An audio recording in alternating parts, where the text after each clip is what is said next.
Recovery after my surgery wasn't as bad as I thought it was going to be. I would say that the pain from my biopsy was actually worse than the pain from my big surgery.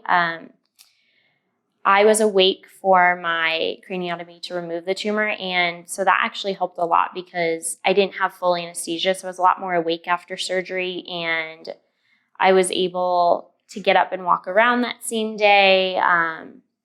The biggest thing was probably just my arm and my hand. I didn't have a lot of function in my arm and my hand, and I was hooked up to IVs and machines on my left arm, so I didn't have a lot of ability to do much with either of my hands because my right hand wasn't up and functioning yet.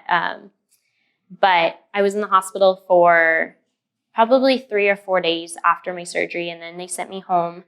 And after I got home, it was just a lot of rest. I needed to sleep a lot.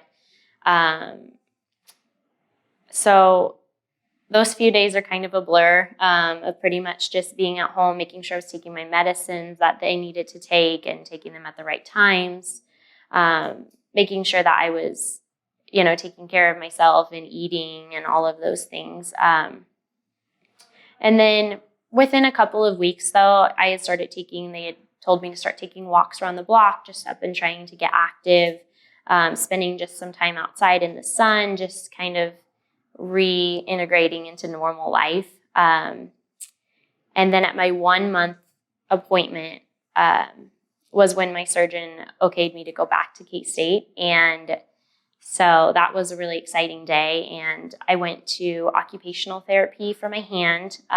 So I was in that for about a month to try and get some of that feeling and strength back in my hand.